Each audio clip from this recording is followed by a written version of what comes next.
Assalamualaikum warahmatullahi wabarakatuh.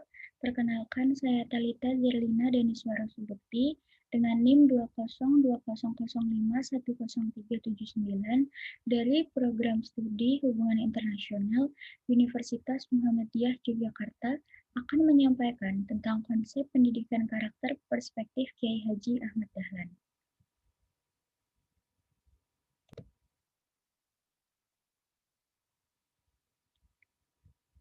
Kiai Haji Ahmad Dahlan, siapa yang tak mengenalnya?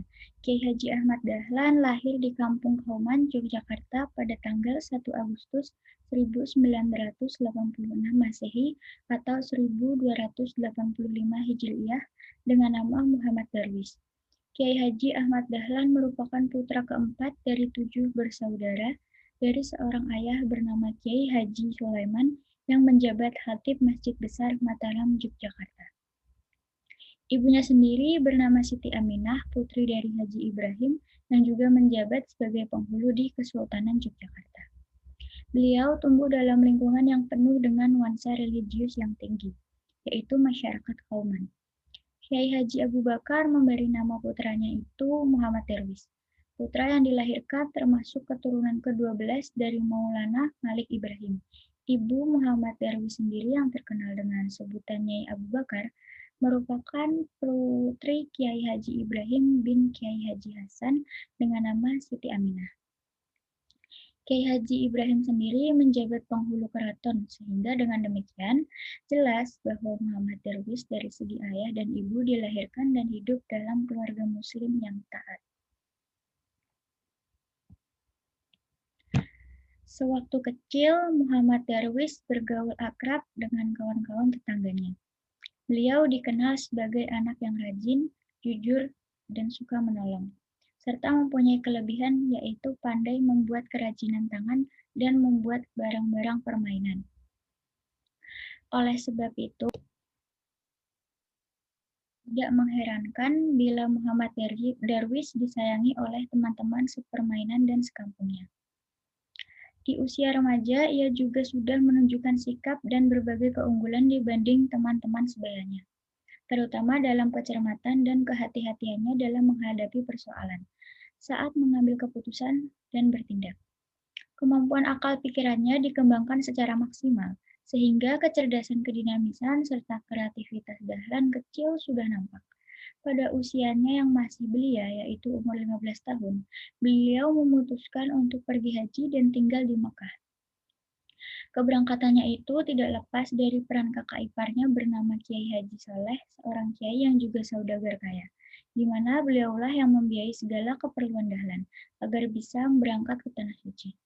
Di sanalah awal mula terjadinya pergolakan Kiai Haji Ahmad Dahlan dengan pemikiran-pemikiran Kiai Haji Ahmad Dahlan sebagai pembaharu dalam Islam. Keadaan ini telah menyebabkan pengaruh Ahmad Dahlan semakin luas di masyarakat sehingga ia diberi gelar Kiai.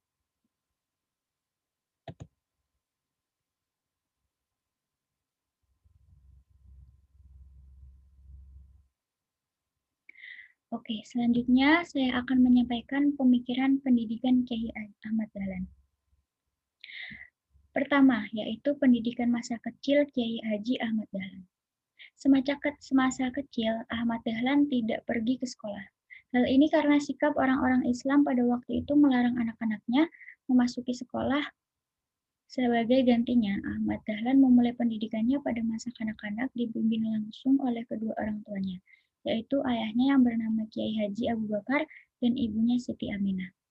Ayahnya ini dikenal sebagai seorang khatib di Masjid Besar Keraton Yogyakarta. Pendidikan Ahmad Dahlan ini, waktu ia memasuki usia sekolah, Ahmad Dahlan tidak disekolahkan di sekolah formal, melainkan diasuh dan dididik mengaji Al-Quran dan dasar-dasar ilmu agama Islam oleh ayahnya sendiri di rumah. Model pembelajaran yang diperoleh dari Ahmad Dahlan adalah homeschooling. Pada usia 8 tahun, ia telah lancar membaca Al-Quran hingga khatam. Tidak hanya itu, dia mempunyai keahlian membuat barang-barang kerajinan dan mainan seperti halnya anak laki-laki pada umumnya. Seiring dengan usianya yang bertambah, ia pun mulai belajar ilmu agama Islam tingkat lanjut. tidak hanya sekedar membaca Al-Quran, melainkan ilmu-ilmu umum juga ia pelajari. Guru-gurunya antara lain Kiai Haji Abu Bakar, yaitu ayahnya sendiri, kemudian ia belajar ilmu fikih kepada Kiai Haji Muhammad Saleh dan nahwu kepada Kiai Haji Muhsin. Keduanya masih saudara iparnya sendiri. Ia juga berguru dengan Kiai Haji Muhammad Nur dan Kiai Haji Abdul Hamid. Pengetahuan dalam ilmu falak diperoleh dari gurunya yang lain, yaitu Kiai Haji Raden Dahlan, yaitu putra Kiai Termas. Ilmu hadis yang ia bergurui adalah ilmu hadis yang ia dapat dari Syekh Yahya, Qiraatul Quran Syekh Amin dan Syahid Bakir I. Ilmu pengobatan dan racun ia peroleh dari gurunya Syekh Hasan, ilmu hadis ia peroleh dari gurunya Said Babusjil dan Mufti Syafi'i. Yang kedua yaitu pendidikan Ahmad Dahlan pada masa ia remaja. Setelah beberapa waktu belajar dengan sejumlah guru, pada tahun 1890, Dahlan berangkat ke Mekah untuk melanjutkan studinya dan bermukim di sana selama setahun. Merasa tidak puas dengan kunjungan yang pertama, maka pada tahun 1903 ia berangkat lagi ke Mekah dan menetap selama 2 tahun ketika mukim kedua kalinya. Ia banyak bertemu dengan melakukan diskusi dengan sejumlah ulama di Indonesia yang bermukim di Mekah. Di antaranya ulama-ulama tersebut adalah Syekh Muhammad Hati Al-Minangkabawi dari Minangkabau, Kiai Nawawi Al-Bahteni dari Banten, Kiai Mas Abdullah dan Kiai Fikih Kumambang dari Gresik. Nah, semangat Ahmad Dahlan dalam menempuh jalannya untuk berdakwah dan menuntut ilmu tidak berhenti di sini saja. Hal ini ditunjukkan semangatnya dalam mencari ilmu dengan berguru kepada para ulama di Arab Saudi saat perjalanannya menunaikan ibadah haji. Beliau pernah belajar ilmu hadis kepada Kiai Mahfud Termas dan Syekh Hayat. Belajar ilmu qiraah kepada Syekh Amin dan Said Bahari Sata. Dan ia juga pernah berguru pada Syekh Hasan tentang mengatasi racun binatang. Tidak hanya sampai di situ saja, Ahmad Dahlan ini belajar pengetahuan agama Islam. Diperoleh melalui beberapa sumber seperti buku-buku, sejumlah referensi dari tokoh, dan pemikir pembaru Islam dari Timur Tengah.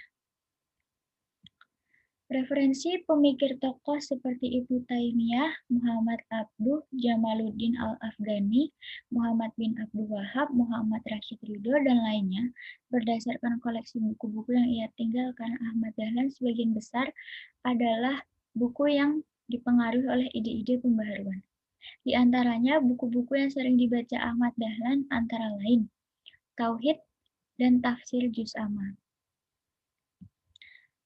dan Al-Hasid Al-Atasyiyah. Buku-buku lainnya yang dipelajari oleh beliau secara otodidak antara lain karya-karya Imam Syafi'i, Imam Al-Ghazali, dan masih banyak lainnya lagi. Nah, yang ketiga ini adalah pendidikan Ahmad Dahlan sendiri. Masa dewasa ketika Ahmad Dahlan berusia 40 tahun 1909, Kiai Haji Ahmad Dahlan membuat terobosan strategi. Beliau bergabung dengan Budi Utomo dan Jamiat Khair. Secara personal, Ahmad Dahlan mengenal Budi Utomo melalui pembicaraan atau diskusi dengan Joyo Sumarto, seorang anggota Budi Utomo di Yogyakarta sekaligus pembantu di bidang kedokteran, yaitu Dr. Wahidin Sudirohusodo, yaitu salah seorang pemimpin Budi Utomo yang tinggal di Kedandan, Yogyakarta. Ia mempunyai banyak keluarga di Kauman. Suatu hari, ketika ia bersilaturahim di Kauman, Dahlan mengajak untuk singgah ke rumah. Dari pertemuan itulah ia mulai mengenal Budi Utomo. Kemudian keinginannya bertemu dengan pengurus Budi Utomo disampaikan kepadanya. Melalui Joyo Sumarto, ia berkenalan dengan Dr. Wahidin Sudirohusodo secara pribadi. Ia pun sering hadir dalam rapat anggota maupun pengurus yang diselenggarakan Budi Utomo. Setelah banyak mendengar tentang aktivitas dan tujuan Budi Utomo melalui pembicaraan langsung dan pribadi secara resmi, Ahmad Dahlan sebagai anggota Budi Utomo pada tahun 1909. Keterlibatannya di Budi Utomo memberikan pengetahuan yang banyak kepada Ahmad Dahlan perihal keorganisasian dan mengatur organisasi secara modern.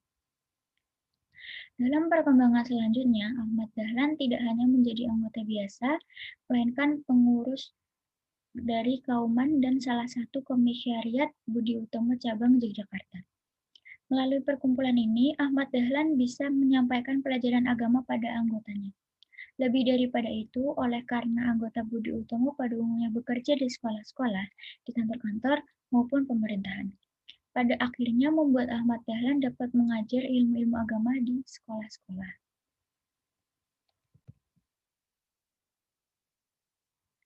Terbukti dengan apa yang diajarkan kepada anggota-anggota Budi Utomo diterima dengan baik. Beliau juga diterima sebagai tenaga pengajar di Quick School, Cetis, akan tetapi mengajarnya di luar jam pelajaran resmi, yang biasanya dilakukan pada hari Sabtu sore.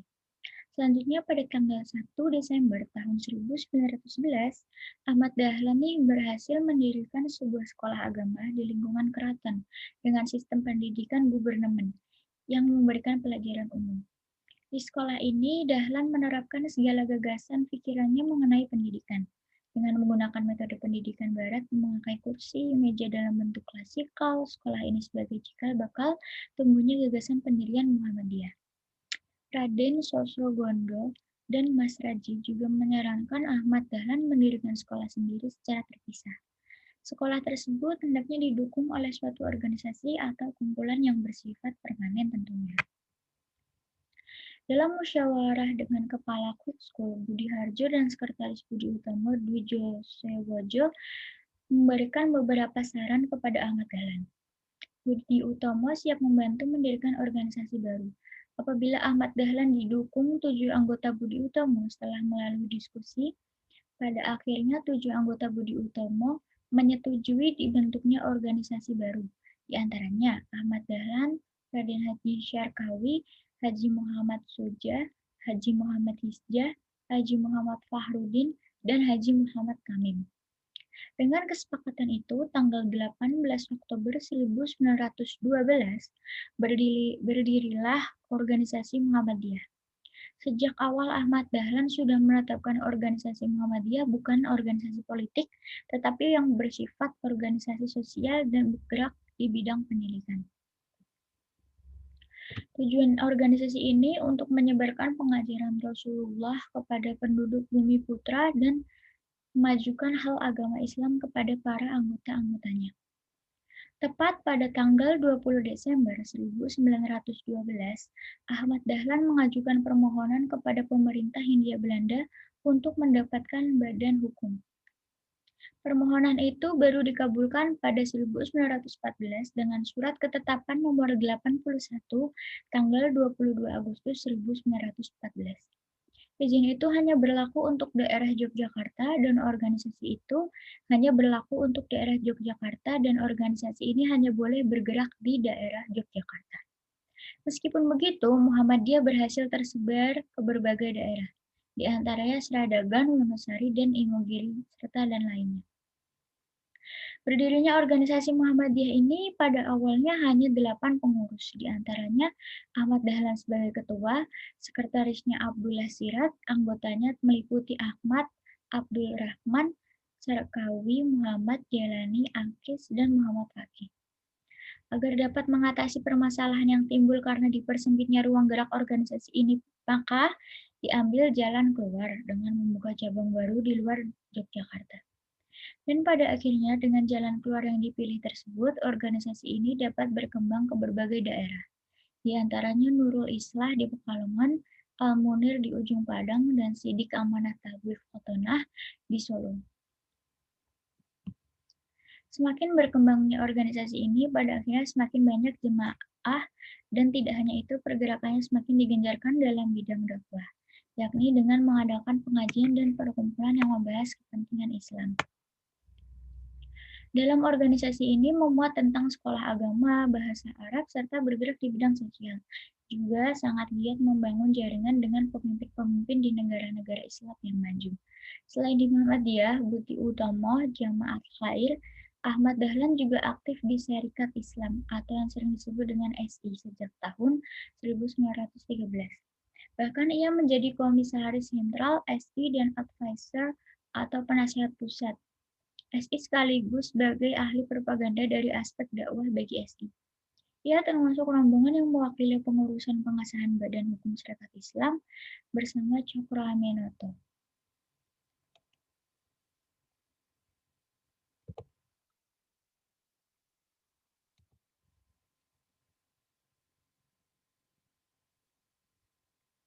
Dan next saya akan menyampaikan tentang peran Kiai Haji Ahmad Dahlan. Perannya dalam bidang sosial yang pertama, Ahmad Dahlan lahir dari keluarga yang terpandang. Beliau putra-putri dari seorang ulama dan khatib termuka di Masjid Kesultanan Yogyakarta. Menurut silsilah garis keturunan, Ahmad Dahlan termasuk keturunan ke-12 dari Maulana Malik Ibrahim, salah seorang yang terkemuka di antara Wali Songo. Nah, dalam kehidupannya dia sebagai tenaga pengajar agama Islam yang baik memberikan contoh suri tauladan bagi murid-muridnya. Ia pada masa kecil senang bergaul dengan anak-anak di kampung setempat. Seorang yang dekat dengan rakyat karena pada masa kecilnya sampai sekarang saling menghormati. Beliau juga adalah seorang yang lebih pragmatikus, yang sering menekankan semboyan kepada murid-muridnya. Sedikit bicara, banyak kerja. Untuk memenuhi kehidupan sehari-harinya, Ahmad Dahlan berdagang kain. Oleh karena itu, ia sering bepergian dan mengadakan perdagangan dengan pedagang lainnya, termasuk dengan sejumlah pedagang Arab. Selain kegiatan berdagangnya, kegiatan sosial lainnya yang ia lakukan adalah memberikan pengajian kepada beberapa kelompok orang, terutama pada sekelompok murid-murid pendidikan pribumi di Yogyakarta. Yang kedua yaitu peran dalam bidang keagamaan. Ahmad Dahlan berguru dan berteman dengan kiai-kiai termuka dari berbagai daerah, orang-orang dari kalangan elit, priai dan ulama dari Timur Tengah dan Asia. Serta ia bergaul dengan kalangan elit seperti Budi Utomo, pimpinan agama lain, atau hingga pejabat Hindia Belanda. Pada masanya, beliau pernah memiliki gagasan-gagasannya selalu ditolak dan dianggap kafir. Namun hal itu ia terima selama apa yang dilakukannya tidak menyalahi syariat agama dan dapat membantu 31 masyarakat dalam penggatasan dari kemiskinan, pemberdayaan umat, dan pencerdasan rakyat. Pergaulan Kiai Haji Ahmad Dahlan pun sangat luas, meliputi hampir semua golongan keagamaan, kebudayaan, dan kelas sosial. Hal itu terbukti dari hal yang saya sampaikan sebelumnya. Yang ketiga yaitu peran dalam dunia pendidikan. Di Indonesia, akibat penjajahan dari Belanda, pendidikan mengalami kemunduran. Mahmud Yunus menuliskan, pendeknya keadaan pendidikan Islam seluruh Indonesia sebelum tahun 1900 itu sama saja, yaitu kemunduran pendidikan Islam sebagai akibat penjajahan Belanda. Dalam sebuah buku dijelaskan bahwa Ahmad Dahlan dan organisasi Muhammadiyah membangun sekolah modern yang mengajarkan ilmu-ilmu duniawi sebagai bekal bagi pendidikan untuk menempuh kehidupan yang lebih baik. Ide atau gagasan Ahmad Dahlan sangat besar terbukti dari kutipan tersebut, di mana setiap manusia harus mampu mengarungi hidup yang lebih baik. Untuk menyadarkan seseorang tentang nasib tersebut, tidak ada jalan lain kecuali dengan pendidikan. Lalu peran ia sebagai pejuang.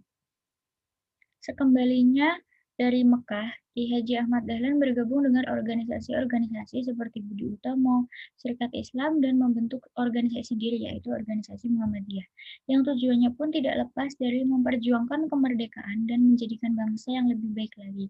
Demikianlah peran besar dari ulama Ahmad Dahlan dalam perjuangan melawan penjajah.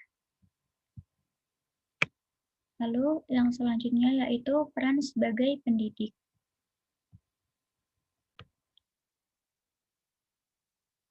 Dimulai dari pendakwah, Ahmad Dahlan menjelaskan semua hal tentang Islam pada masyarakat luas untuk mengamalkan ayat-ayat Al-Quran dan ajaran-ajaran Islam. Selain itu, Ahmad Dahlan juga mengajar di Quick School meski mengajarnya hanya pada jam tambahan, namun hal tersebut tidak menyurutkan perjuangannya sebagai pendidik. Selain itu, melalui itulah ia dapat lebih mudah lagi dalam menyerap ilmu dalam hal sistem pendidikan. Pada tanggal 1 Desember 1911, Ahmad Dahlan mulai mendirikan sekolah di lingkungan keraton dengan sistem pendidikan gubernemen yang memberikan pelajaran umum. Sekolah ini menurut Sternberg merupakan sekolah Islam pertama di Indonesia yang memenuhi syarat untuk mendapat subsidi dari pemerintah. Setelah adanya sekolah itu, lahirlah sekolah-sekolah berbasis pesantren modern.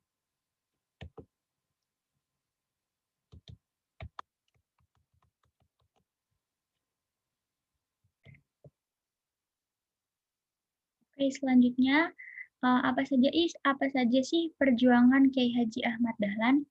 Nah, selama ratusan tahun, puluhan juta rakyat Indonesia telah merasakan penderitaan di bawah penjajahan Belanda. Berbagai penderitaan, penyiksaan, bahkan kemiskinan dan kebodohan adalah warisan dari penjajahan. Sebagai bentuk realisasi dari semangat yang diperjuangkan bersama, mulailah terbentuk beberapa organisasi untuk mewadahi cita-cita bangsa ini. Demikian pula halnya para pelajar di Indonesia menyatukan semangat kemerdekaan. Di antaranya Kiai Haji Ahmad Dahlan dan Kiai Haji Hashim Asy'ari dan beberapa ulama lainnya. Kondisi demikianlah yang mendorong Kiai Haji Ahmad Dahlan untuk membentuk sebuah wadah organisasi yang berusaha mengembalikan ajaran Islam yang sesungguhnya. Menurutnya, sikap keberagaman yang dipenuhi dengan mitos menjadi penyebab utama kelemahan akidah dan semangat juang umat Islam. Karena itu, tidak ada kata untuk menuju transformasi sosial dan memperjuangkan kemerdekaan adalah dengan melakukan reformasi agama.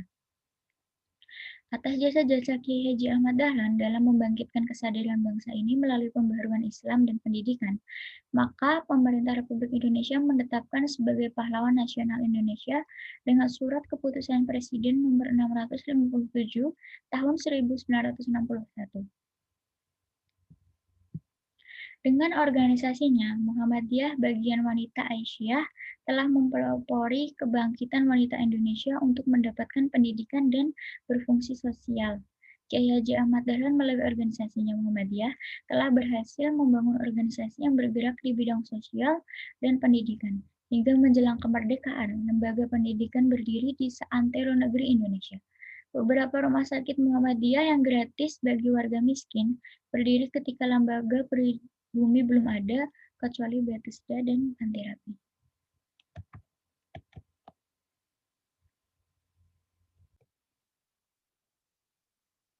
Nah, mungkin yang bisa saya sampaikan sekian dan terima kasih sudah menonton. Wassalamualaikum warahmatullahi wabarakatuh.